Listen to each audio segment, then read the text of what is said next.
दोस्तों मैं आपको बताता हूँ मेरे भाइयों, जो ग्रुप डी की रेलवे में नई वैकेंसी आई हुई है उसमें कौन सा पोस्ट में कितने नंबर और कैसा मेडिकल होता है मैं आपको बताता हूँ उसके बारे में। उसमें होता है जैसे मैं पॉइंट्समैन हूँ, आपको अगर पॉइंट्समैन बनना है तो आपका मेडिकल A2 होना चाहिए। A2 होना चाहिए और आपके बॉडी में कौन सा भी प्रॉब्लम नहीं होना चाहिए, आपका हाइट भी अच्छा होना चाहिए, आपका बॉडी एकदम फिट होना चाहिए, तो आपका उसमें मेडिकल में आपको पॉइंट्समैन मिलने का चांस होता है। उसके साथ साथ आपकी जो है जो भी मेरिट बन रही है उस मेरिट में आपके अच्छे नंबर भी होना चाहिए। उसके उसमें आपको पॉइंट्समैन का जो है पोस्ट मिल सकता है। यदि आपका आँख में कौन सा प्रॉब्लम है, कोई भी प्रॉब्लम आया आपके आँख में, या तो आपका आँख जो है B1 है या B2 है या C1 है, ऐसे करके कोई भी आपकी आँख में प्रॉब्लम है तो आपको गैंगमैन जो ट्रैक मेंटेनर होते हैं वो पोस्ट मिल सकती है आपको। अगर आप इस रेलवे की अच्छी तैयारी करना चाहते हैं तो कोई अच्छी से प्रैक्टिस सेट लगाइए, कोई अच्छा प्रैक्टिस जो है 2021 में जो भी हुआ है एग्ज़ाम हुआ था उसका जो भी एनालिसिस करना है, बेहतर होगा कि आप एनालिसिस करिए और उसको बेहतर से बेहतर उसका बार बार रिवाइज करते रहिए। तो जो भी उसमें क्वेश्चन आए हुए हैं वो क्वेश्चन आपके नॉलेज में रहेंगे और आप उसे पढ़ेंगे, आपको मालूम होगा कि एग्ज़ाम का पैटर्न क्या है और कैसे पूछता। क्योंकि अभी जो पिछले बार 2021 में हुआ था, एग्ज़ाम हुआ था 2019 की वैकेंसी हुई थी, उसका एग्ज़ाम हुआ था, उसमें बच्चे कितने थे, 1.25 लाख बच्चे फॉर्म भर रखे थे। आप समझ रहे हैं कि 1.25 लाख बच्चे फॉर्म 2019 में भर रखे थे। अभी जो है अभी भी आप मान के चलिए कि 60 से 70 लाख लोग तो फॉर्म भरेंगे ही, इससे कम तो होने वाले नहीं। तो कंपटीशन कभी कम तो होगा नहीं, आप ही जानते हैं और सब लोग जानते हैं कि कंपटीशन कम नहीं होगा। सबको पढ़ना होता है और सभी लोग अच्छे से एग्ज़ाम दीजिए। एग्ज़ाम में अच्छे नंबर लाने के लिए जो भी साइंस, क्योंकि साइंस में सबकी हालत ख़राब हो गई थी। साइंस कहाँ से पूछ रहा था, किसी को कुछ समझ में नहीं आ रहा था। वो साइंस लोग पढ़े नहीं थे, जितना हाई स्कूल का और टेंथ का और इंटर का जो भी था, जो भी साइंस था, अच्छी साइंस, अच्छे लेवल की साइंस पूछता था। वो साइंस, आप साइंस उसमें से प्रैक्टिस कीजिए, साइंस जो भी है प्रैक्टिस सेट लेके, और मैथ से और रीजनिंग का अच्छी प्रैक्टिस कीजिए। क्योंकि जो पजल आती थी, सीटिंग अरेंजमेंट आता था, कथन निष्कर्ष आता था, जो भी रीजनिंग आती थी अच्छे लेवल की रीजनिंग भी आती थी कि जिसमें आपका टाइम, उसमें थोड़ा 1 मिनट से ऊपर भी टाइम लगता था।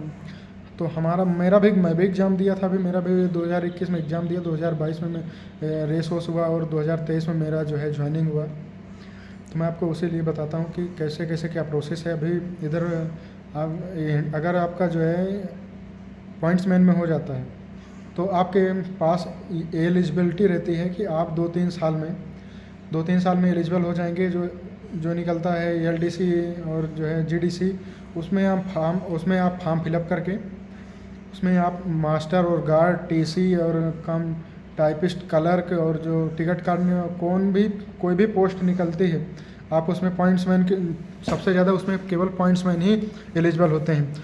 तो आप उसमें जो है फॉर्म भरें और उसमें एग्ज़ाम दीजिए और अपना 2-3 साल में अपनी पोस्ट को आप चेंज कर सकते हैं। उसके लिए आप अगर यदि पॉइंट्समैन में आप हो जाते हैं, गैंगमैन वालों को भी ऐसा रहता है कि गैंगमैन वाले हो जाते हैं तो उनको केवल ट्रैक में ही छोड़ दिया जाता है, उनको केवल ट्रैक में ही काम रहता है, वो बाहर निकल नहीं पाते उससे, जो है उनके लिए कोई चांस नहीं होता। इसके लिए आपके लिए पॉइंट्समैन अगर बनते हैं तो आपके लिए एक बेहतर होगा, बेहतर चांस होता है, बेहतरीन, कि आप पढ़ करके आप उससे बाहर निकल सकते हैं और अपने भविष्य को आगे बढ़ा सकते हैं। मैं तो इधर साउथ सेंट्रल रेलवे में सिकंदराबाद से फॉर्म फिलअप किया था, तो मैं भी इधर साउथ सेंट्रल रेलवे में ही हूँ। अभी मैं एग्ज़ाम की तैयारी भी कर रहा हूँ और आने वाले एग्जाम में NTPC में अभी डाल रखा हूँ। NTPC आप जो भी मैथ पढ़ेंगे, रीजनिंग पढ़ेंगे, वो आपको NTPC में, NTPC और ग्रुप डी दोनों में काम करेगा। साइंस क्योंकि सेम आती है, और साइंस और मैथ, रीजनिंग ये सभी ग्रुप डी और NTPC में सेम ही रहता है, उसका लेवल भी सेम ही रहता है। लेकिन ग्रुप डी में थोड़ा मानते हैं कि NTPC में थोड़ा हाईएस्ट आना चाहिए, लेकिन ऐसा आजकल हो गया है कि जो भी एग्ज़ाम देते हैं वो ग्रुप डी ज़्यादा हाईएस्ट पहुंच जाता है, क्योंकि ग्रुप डी में ज़्यादा वैकेंसी। ग्रुप डी कोई जॉब ख़राब नहीं है भाई, सब लोग बोलते हैं इसमें अच्छा भी, आपका वेतन भी अच्छा मिलेगा, सब कुछ है, आपकी फैसिलिटी, आपका मेडिकल, सब कुछ, कहीं भी मेडिकल के लिए सुविधा होगी, हर चीज़ की सुविधा होगी। इसमें आपको लीव भी अच्छी मिलती है और सब में ऐसा है कि मिलता है। लेकिन यह है कि जो भी नौकरी मिल जाए, आप बेरोज़गार हैं तो आपके लिए ऐसा ही होगा कि कोई भी पोस्ट मिले, बस रेलवे में या कहीं भी अदर जॉब में, डिपार्टमेंट में जॉब मिल जाए, क्योंकि जॉब से जो थोड़ा इनकम आने लगती है उससे फैमिली की जो भी हेल्पफुल, हम फैमिली मेम्बर हैं तो फैमिली की भी हेल्प हो जाती है, और हम लाइफ में आगे कुछ बढ़ सकें, वो हम घर वालों से पैसा नहीं मांगना पड़ता उससे जो है, और सब लोगों का हम सहारा बन जाते हैं, और समाज में एक इज्जत मिलती है जो सरकारी जॉब से। वो बात है, क्योंकि सरकार बेरोजगार लौंडों का जो है, बेरोजगार लौंडों का एक श्रृंगार क्या है, तो सरकारी जॉब ही है श्रृंगार।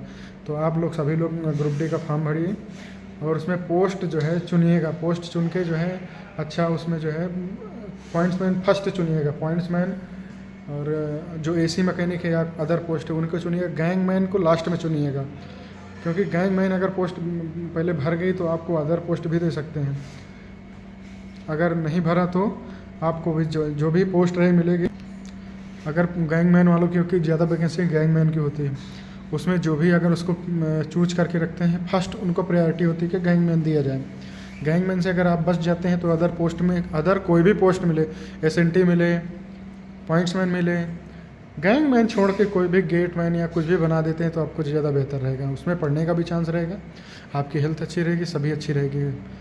आप सभी को मेरा नमस्कार। आप सभी फॉर्म भरिए ग्रुप डी का, और अच्छे से मेहनत कीजिए, और अपने घर वालों के लिए नाम रोशन कीजिए, और अच्छी जॉब पाके जो है अपने घर परिवार का सबकी सहायता कीजिए और हेल्प कीजिए। मेरा सभी को नमस्कार। ये मेरा स्टेशन है।